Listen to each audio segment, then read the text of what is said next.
He has cholera. I'm so sorry.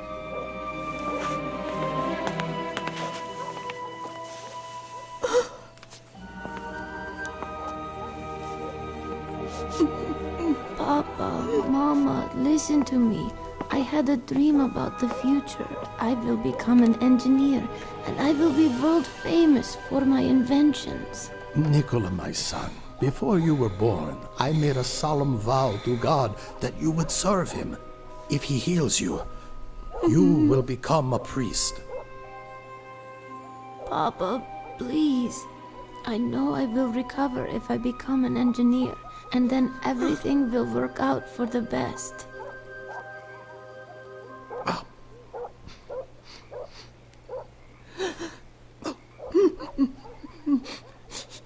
Oh God. Oh God, please forgive me. I beg of you, forgive me.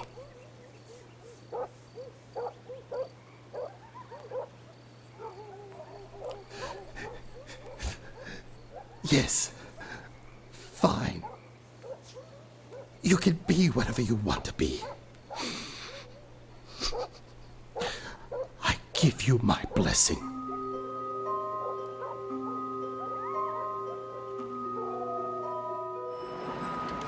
Mr. Tesla, I imagine because you are here now giving me this interview, that must mean you've recovered, thanks to God or someone else. Yes, to the complete surprise of everyone in my village, I made a complete recovery in just a few days. I continued in school, at the Graz Institute and Paris University, becoming a successful electrical engineer. The illness led me to discover abilities I never suspected I had. I started to have these clear visions. Flashes of light began to cover the pictures of real objects. In time, they simply replaced my thoughts. My mind developed a new and different process. Using this process, I could construct an invention in my mind first, where I could perfect it. And only after designing it completely in my mind would I then test it in the laboratory. That's the way it's been, all of these years. Stop that. Writing down the story of my life, you will need a lot of ink. Here, you can use this instead.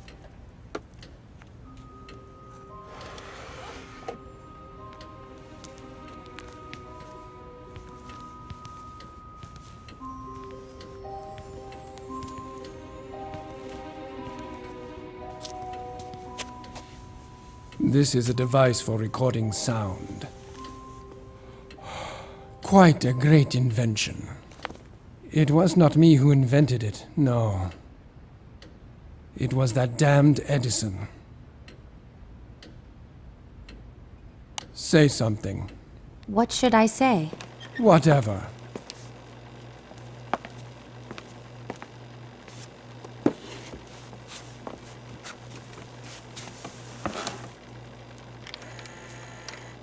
Say something. What should I say? Whatever. Now, let's start from the beginning. I first met Edison in Paris in the year 1882. I met him because of inept engineers. The Continental Company owned by Edison couldn't finish the construction of a power plant. A plant for the Strasbourg railway station. They promised to pay me $25,000 if I was able to figure out what the problem was. I managed not only to find the defect, but fix it. By spring 1884, the power plant was working. But when the time came to collect the $25,000 they promised me, the board of Continental refused to pay me. They told me that I had merely been a consultant to them. What crooks. I resigned at once. Well, I heard that you actually worked for Edison again after that. Yes, I was a young, vain fool. That first time should have taught me not to get involved with Edison again. I was even offered a chance to go to Russia at that time. I am Serbian. For me, it was more natural to become a Russian than an American. But Charles Batchelor from the Continental Company persuaded me. And do you know what he had to say? He said he knew only two geniuses in the whole world, me and Edison. He promised me the chief engineer position of his company in America. He compared me to the great Edison, who was an idol to me. I was 28 and unemployed, so it didn't take much for me to completely lose my head.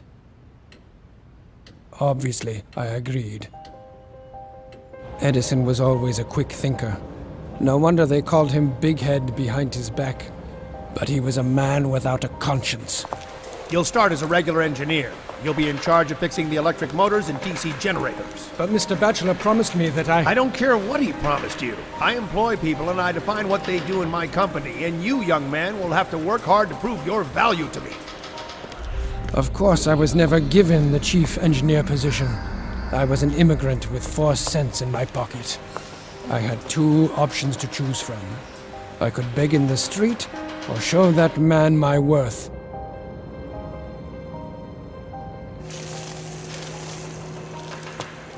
I began to work like a man possessed. For 6 months, I worked myself to death repairing DC electric motors 18 to 20 hours a day. But the more I worked, the more I understood that direct current was not perfect at all. So I started to design my own concept of a motor which would be able to produce a new kind of current, alternating current. As opposed to Edison's preference, direct current, alternating current is changing its magnitude and direction all the time. These changes are called the frequency.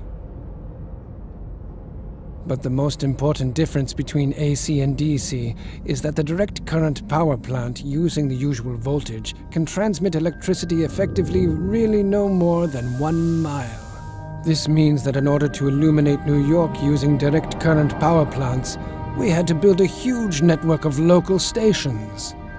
But with alternating current, this would not be the case. Using AC to illuminate New York, we needed only one big power plant.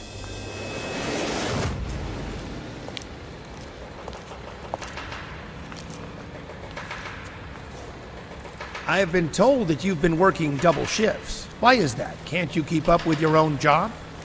I can.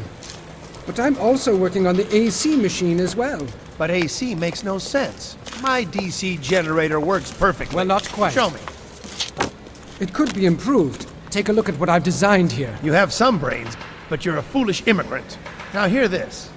If somehow your crazy ideas can manage to improve my inventions, I will pay you $50,000. Understand? I'll do it.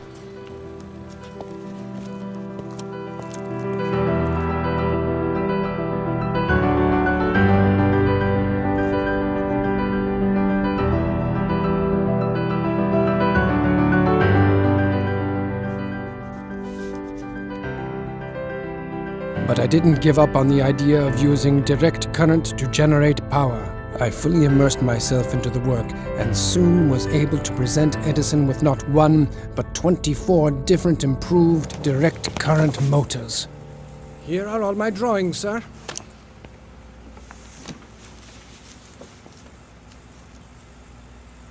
Not bad. That is, not bad for an immigrant. So when will I be getting my $50,000? 50,000? Young man, you don't seem to understand American humor. Taking into account your efforts, I'm willing to increase your salary from $18 a week to, let's say, $26 a week.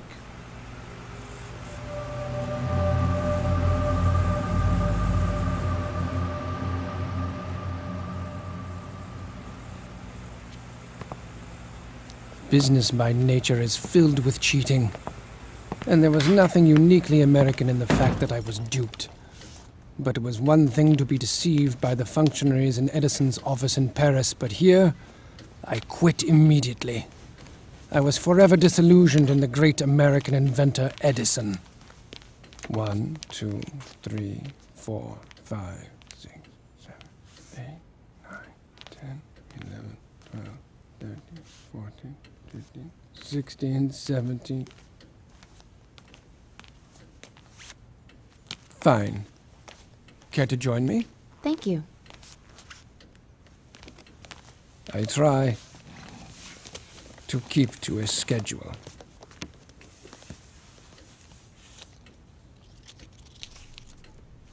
Well, even after you left working for Edison, he said many times that you were only an imitator, that you were unoriginal. Imitator? Not quite.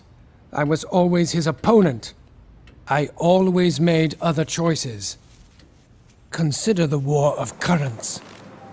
I must admit, the 2 years after I left Edison were very hard. I had not a penny to my name. I never took money too seriously.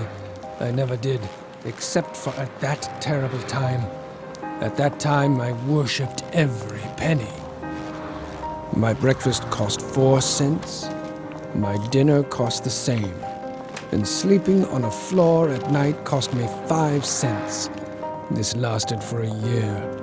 In order to earn my living, I had to find part-time jobs. Day laborer, porter, digger of ditches. I lived for the moment. I had no money to think about tomorrow. When autumn came, I rented a single bed in a common room for 10 cents a night. What a luxury. Edison must have been gloating. But one day, everything started to change. My friend Brown introduced me to entrepreneurs who were interested in electricity, and they invested money in my talent. It was an amazing transformation. In one moment, I went from being a beggar to becoming co-owner and manager of a serious company dealing with the installation of new arc lamps in the streets. I thought it was ironic that I rented an office next to Edison's company. We had received many orders from all over America for our electrical products. Our business quickly became a success.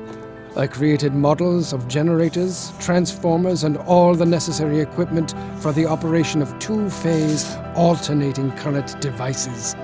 I believed that alternating current was the future, although to others at that time my ideas seemed absurd. And finally, on the 1st of May 1888, I received 2 patents for my AC generator. The war of currents had begun. Mr. Westinghouse. Mr. Tesla, I'm so happy to meet you at last. Let's get straight to business. You know the Edison power plants are reliable. However, here's what I need. I need a solution that allows me to transmit electricity over long distances to my power plants. So, you see, currently I am looking for a better engineering solution. Well, I have some ideas here. Edison's direct current power plants dominated the nation's power needs. By 1887, almost 100 DC power stations were operating in America. Direct current has no frequency and doesn't change direction. DC generators can be connected much more easily and were more convenient for accumulating stations, but the DC has one huge disadvantage. Because of power losses in the wires, it is extremely difficult and expensive to transmit its power over long distances. After carefully examining Edison's DC patent, the famous industrialist George Westinghouse came to the conclusion that my AC generators were much more effective. So he offered me $1 million for all the patents I already had, and promised to pay $1 for each horsepower produced by generators designed by me. So I became a consultant for Westinghouse. That day I gave my dear friend Brown a check for $500,000 for everything he did for me. A new era began in my life.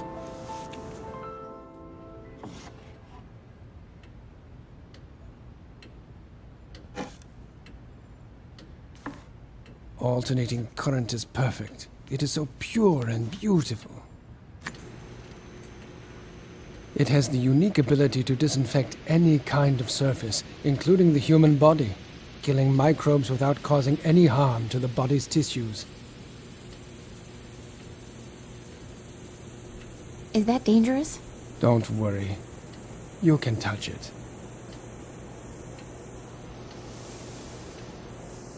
Go ahead. There's no need to worry, young lady. I've passed 1,000,000 volts of current through my body, and you see, I am still very much alive. If the frequency is above 700 hertz, the current simply flows over your body. Isn't it wonderful? Together with Westinghouse, we created the first stable working AC generator. Finally, Edison realized that his reign as the electricity king was coming to an end. Sir, a letter for Mr. Tesla.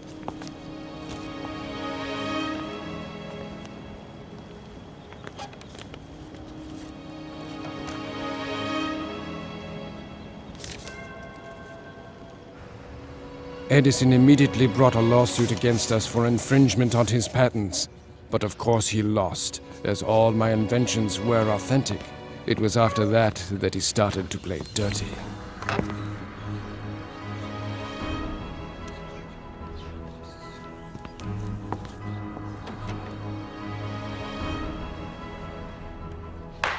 At Edison's instigation, a new type of execution was adopted, the electric chair. And of course, it used my alternating current. Poor Westinghouse objected and even hired a lawyer for Kemmler, who was the first person in the world to be sentenced to death by electric chair. What a grisly way to die. Despite all Edison's attempts to discredit my inventions and tarnish my reputation, my alternating current became more and more widespread. Westinghouse and I were gaining ground in this war of the currents. But the sweeping success of AC played a cruel joke on my benefactor and supporter, Westinghouse. One day, his investors remembered about the agreement I had made with Westinghouse. He was obligated to pay me $1 for each horsepower generated by alternating current. By that time, there were so many AC generators, I would have received $12 million and been one of the richest men in the world. But the man who believed in me and in my alternating current would go bankrupt.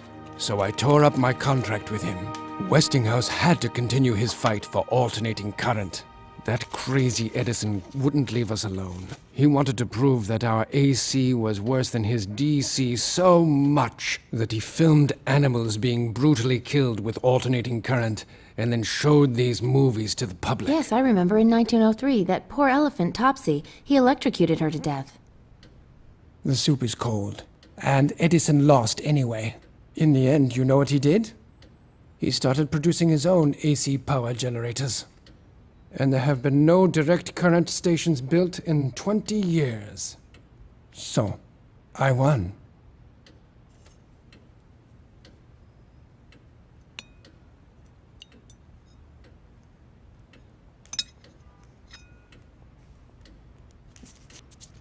$320 milliliters.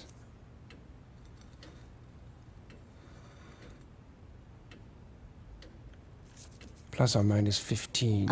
Average of 2 by what are you doing? circumference.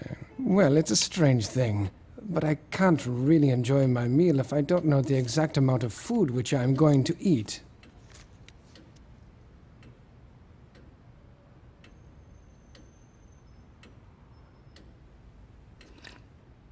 As for Edison, I have never seen him again. Never.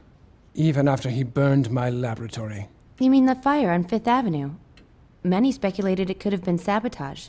Even at that time, people were asking which of your employees were bribed by Edison.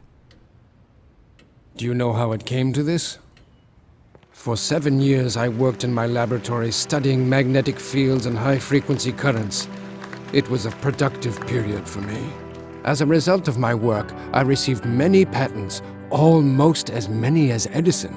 As a result, the American Institute of Electrical Engineers invited me to lecture about my achievements in front of the most prominent electrical engineers of that time. I lit lamps simply by putting them in an alternating electromagnetic field. I showed how to transmit electricity without wires. I sent out lightning and used my hands to pass a current of 1,000,000 volts through my body. It was a huge success.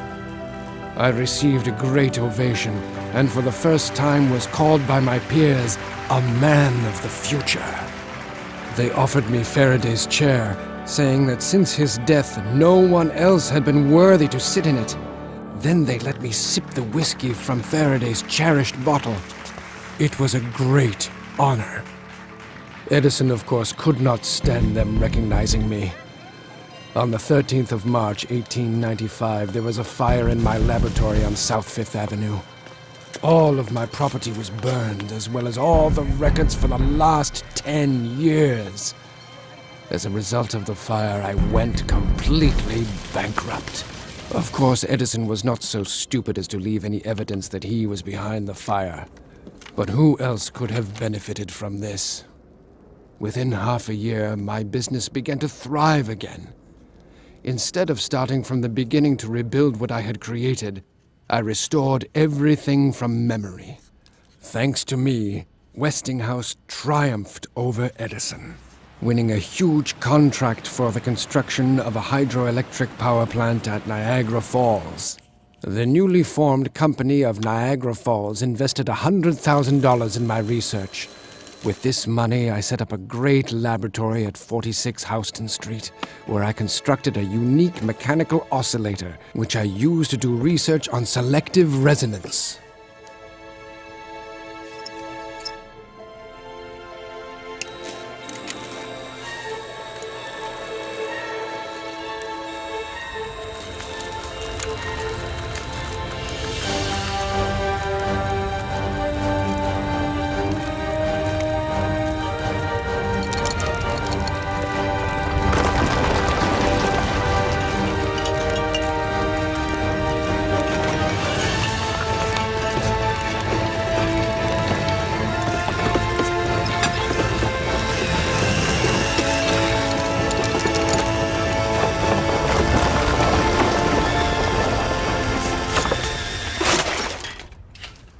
I could destroy the Brooklyn Bridge in a couple of minutes. That's what selective resonance means. It's possible to destroy any object you choose with a stationary, uniform vibration. The whole block of buildings was almost demolished. I've read about an earthquake that occurred in New York in 1898. You're saying that you did it? Or perhaps it was just a coincidence. Oh, what a wonderful place it was, my laboratory at 46 Houston Street. Time flew very fast there.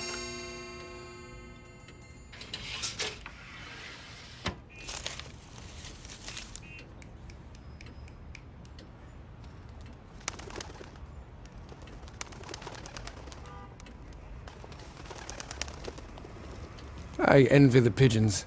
They do not need to play stupid human games. They just spread their wings and fly away whenever they want. Without any regret.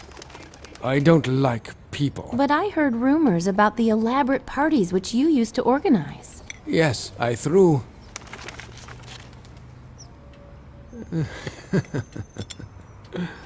I threw great feasts, which were attended by the most interesting people of the time.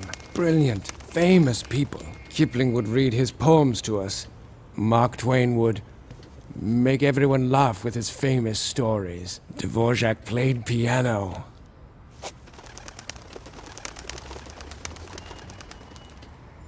And then I would take them all to my laboratory. I showed various interesting experiments, and we talked about the future of science.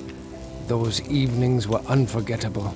I met most of these people thanks to my friendship with Robert Johnson, the chief editor of Century magazine, and his wife, Catherine. Catherine and I became great friends because we shared a great love of poetry. I never met a woman with such exquisite literary taste. Together, she and I even translated and published a collection of Serbian poetry. But the poetry we were most impressed by were the poems of Jovan Zmaj.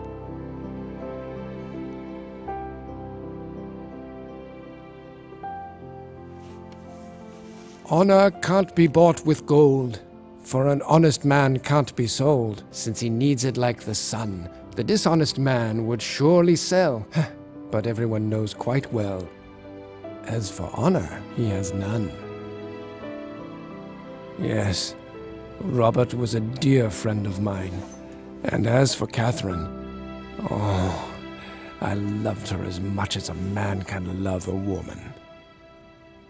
And she loved me, but she was my good friend's wife. I've heard that once you saved Robert Johnson's life by persuading him to cancel a train trip, the train he would have been on crashed. I don't know what surprises me more, the fact that you predicted the train crash or that you actually saved the life of your rival, meaning you gave up your chance to be with Catherine. You must remember Robert was a friend of mine. As for that train crash, knowing it would happen was not unusual for me. I could always foresee the future, but not everyone believed me. I begged my friend and patron, Colonel Astor, not to board the Titanic, but he didn't follow my advice. How sad. Or maybe it was just a coincidence. Speaking of him, I've heard that Colonel Astor, who was the owner of the Waldorf Astoria hotels, was the one who gave you $30,000 for your research in Colorado Springs. That is not quite true. Mr. Astor financed some businessmen from a local electric company in Colorado Springs who were researching the electric potential of thunderstorms. It was they who invited me there. The fact that Colorado Springs is located in a zone of strong geomagnetic activity intrigued me. What this means is there are more thunderstorms in that area than there is sunshine. The local engineers wanted to know if there is any way to accumulate the energy produced by lightning strikes and then use it. Of course, I could not pass up a chance to participate in such a unique experiment. The laboratory I built there was ideal. I put up a sign there saying, "Abandon all hope, ye who enter here," and began to do my geomagnetic research. In the center of my lab, I built this massive transformer. One end of its primary winding was grounded, and the other end I raised to a great height. As a result, this device was able to store energy and produce a lightning-like current of several million volts and a frequency of 150,000 hertz. But I wanted more. I wanted to know whether this technology could transmit energy wirelessly over long distances using the ground as a transmitter. Not far from the lab, I put 200 bulbs in the ground and waited for a storm. As soon as the ball at the top of the mast was struck by lightning, my laboratory came to life. The transformer collected the lightning energy and threw it into the atmosphere with triple force.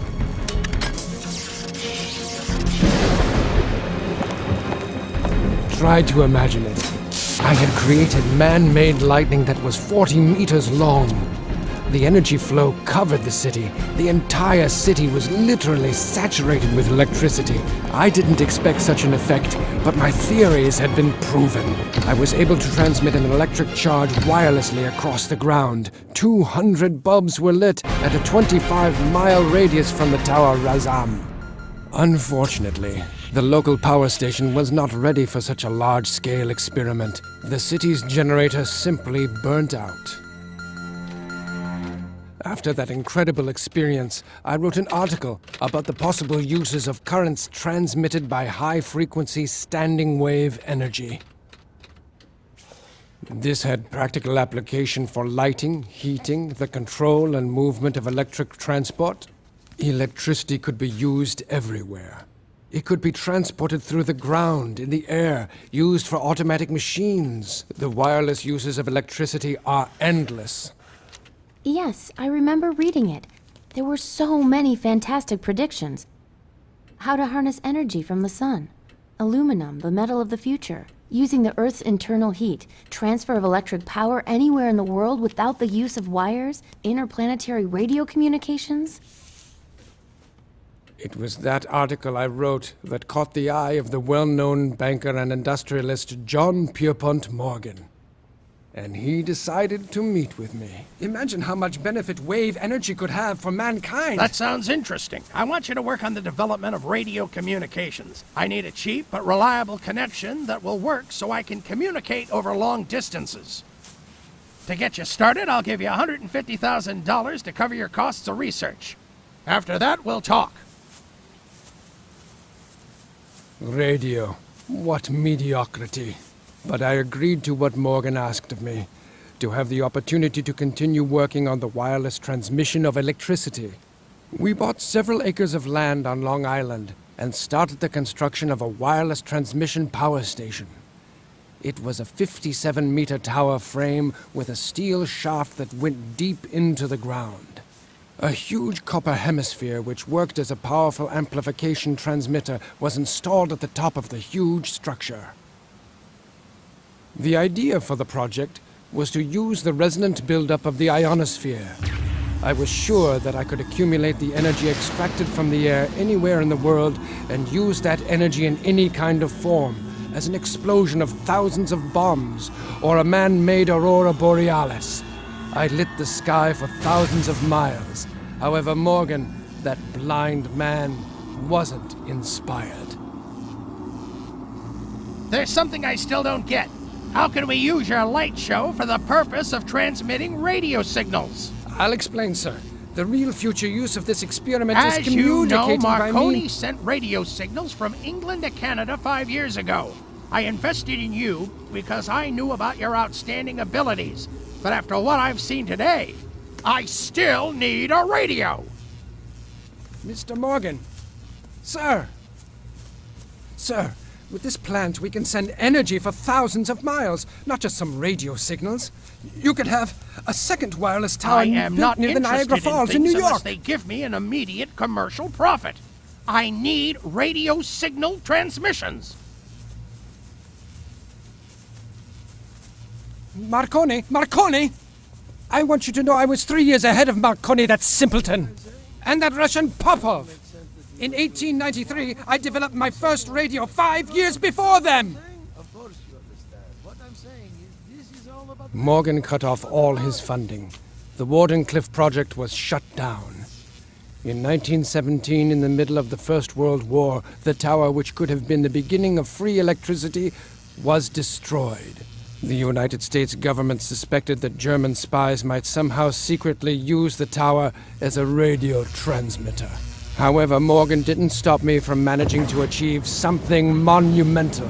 I was able to conduct only one complete experiment under the Wardenclyffe project, but how great it was! To avoid any loss of life, I found the most remote location in eastern Siberia and sent through the ionosphere a huge burst of energy to Tunguska, and that is where it exploded.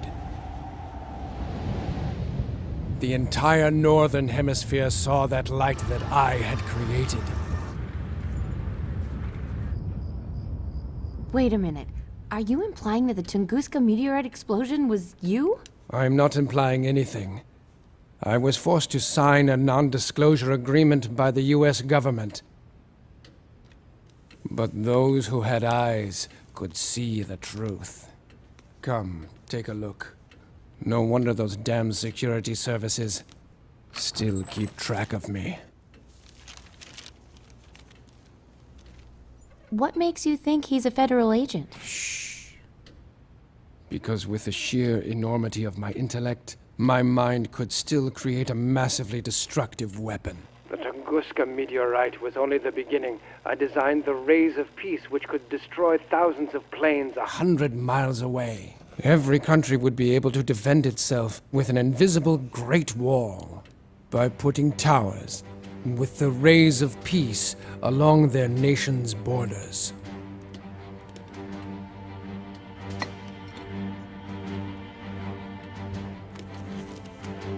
Of course, the military would give anything to get their hands on my rays of peace, so they could turn them into rays of death.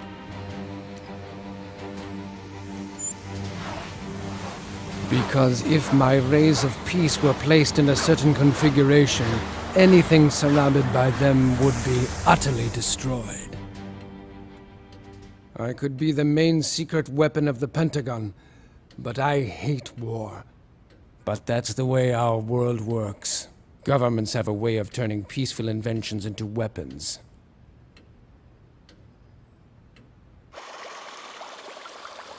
I was the one who invented the ability to control ships and airplanes by radio frequency. I introduced the first radio-controlled ship in 1898 during the New York Electrical Exhibition. Once I had perfected this technology, I brought about the era of larger, more practical toys.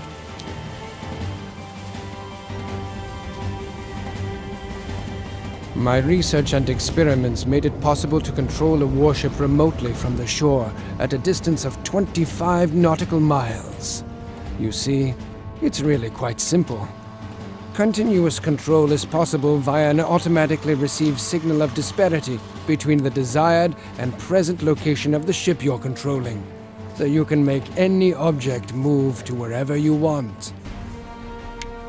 Naturally, the military immediately seized on the opportunity to control warships using radio waves. Since that time, the Pentagon has kept their eye on me. It is impossible to refuse them. At their request, I invented a radar locator to detect enemy submarines. Originally, I designed this instrument to search for minerals. I had other great ideas they could use. I was able to generate powerful electromagnetic fields that bend light and radio waves around any object, making the object completely invisible. This project was called Rainbow, but I doubt whether you have ever heard of it. The military can keep its secrets. I hate the military. They enjoy spilling blood too much. I'd really like to do something for ordinary people.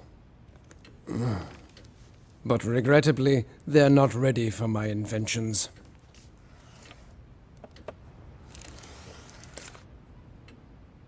They're blind and stupid. Once I decided to prove to the general public that energy is present in the air, so I designed and assembled an 80-horsepower alternating current electric motor. Then I installed it in a new car, replacing the gasoline engine as its power source. My electric motor functioned flawlessly for an entire week without an additional power source. It also accelerated the car up to a speed of 150 kilometers per hour. But to my great surprise, none of the entrepreneurs or the public were interested in my invention. It was astounding.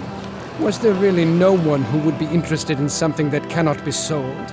Because people would never have to pay for energy from the air. At that time, a couple of newspapers published articles accusing me of having connections with the evil spirit. This deeply offended me. I took my motor and never again showed it to anyone. When I lie quiet in bed at ease, then let my time be done. If you fool me with flatteries, till my own self's a joy to me. If you snare me with luxury, let that be the last day I see. Goethe. Right. The scene where Faust sells his soul to Mephistopheles. So you have no connections to dark forces?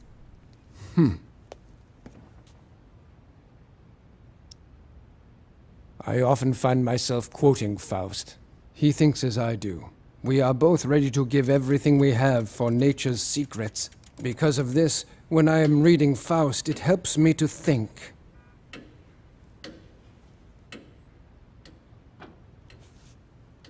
My greatest inventions were born while I was engrossed in poetry. In 1915, the Nobel Committee even wanted to give me the Nobel Prize in Physics, but I refused it. The reason? They wanted me to share it with Edison. I must admit, to his credit, Edison did the same. However, I couldn't refuse the gold medal of Edison given to me by the Institute of Engineers and Electrical Technicians, but the very sound of the name Edison annoyed me. So I cut the medal in half and used the gold to pay 2 of my secretaries for their work. Can I take the dishes and clean the room now? Take the dishes away and leave us immediately. I can't stand earrings, especially pearls.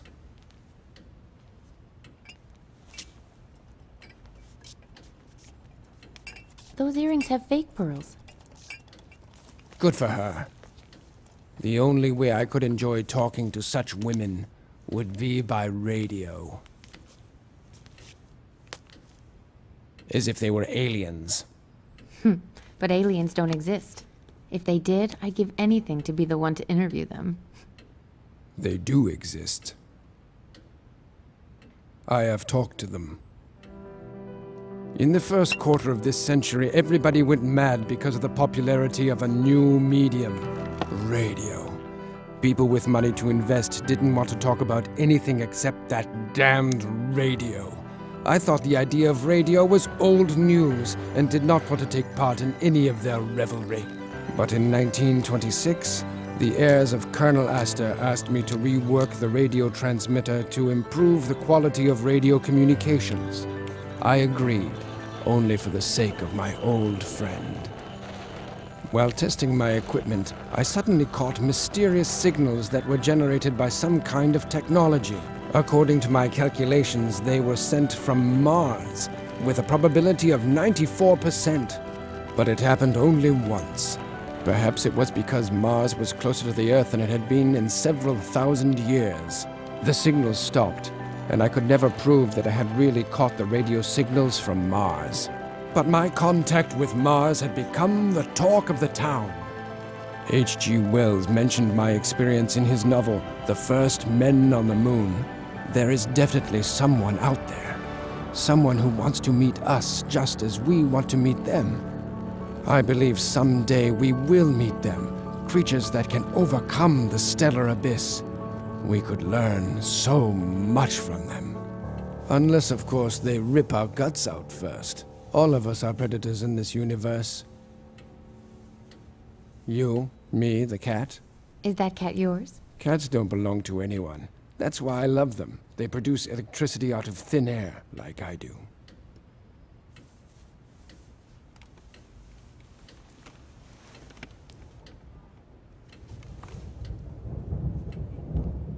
And like myself, cats have a free spirit.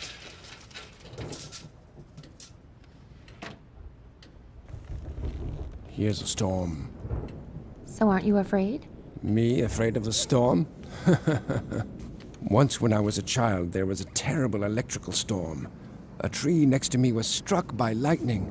I felt as if the electricity was passing through me, but I didn't feel that it was hurting me. That's why I feel like I'm part of the storm when it arrives. I don't need a generator to produce power. I understand the greatest mysteries of existence. I can control the energy of the universe. I possess that kind of power.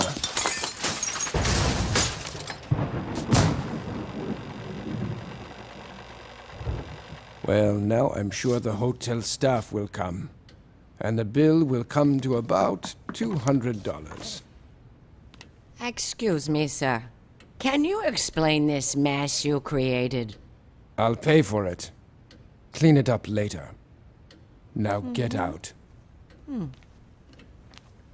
Luckily, poverty doesn't threaten me anymore. I am the honorary director of the Belgrade Scientific Research Institute. They give me a fixed salary. The motherland helps. As I told you, I can foresee the future, and I will now make a prediction. You'll see one day money will love me so much that my face will appear on banknotes. You mean your face would be on money? Like Franklin, Lincoln, and Washington? I know it will. We've spoken enough of this. Now tell me about the future. You promised. Of course. But you must comprehend that the future begins right now. It should be common knowledge that corporations are buying advanced inventions and then putting them under wraps in order to have a monopoly on technology in this world. In spite of that, these inventions will slowly make their way into our world. Electric motors will replace internal combustion engines. People will talk across great distances using personal radios.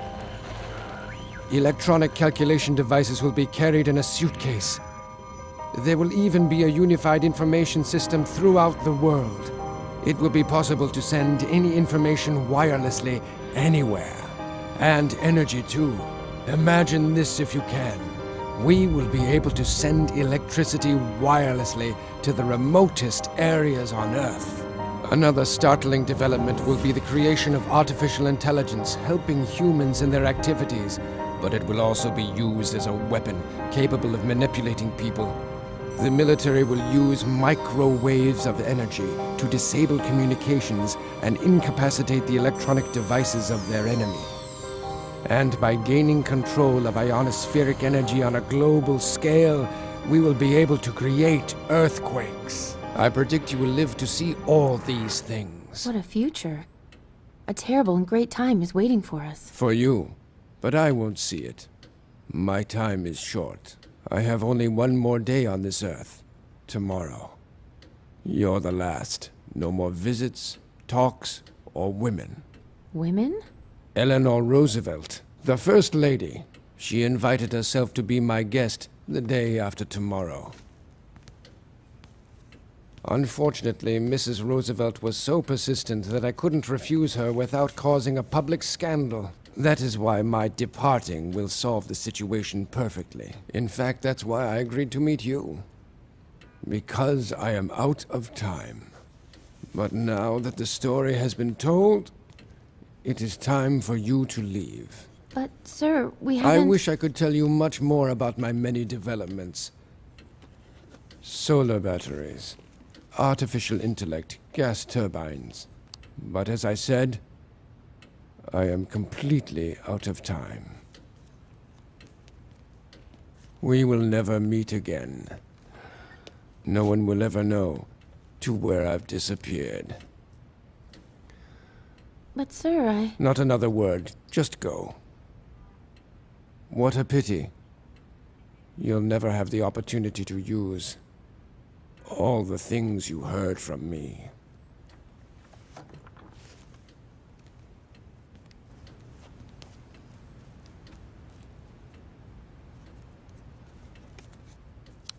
When I lie quiet in bed at ease, then let my time be done. If you fool me with flatteries, till my own self's a joy to me, if you snare me with luxury, let that be the last day I see.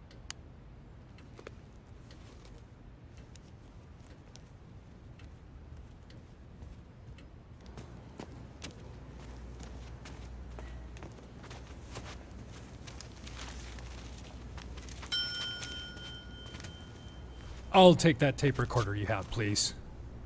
What gives you the right to demand this of me? I'm protected by U.S. law under the Freedom of Information. Actually, that's not true, ma'am. Everything this man produces is considered property of the U.S. government and subject to seizure. So please, don't make things more complicated for yourself. Now I have a warning for you. If you tell anyone about this, you'll be imprisoned in Leavenworth the rest of your life. Understand, ma'am?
Pardon me, but what has happened to Mr. Tesla? Mr. Tesla?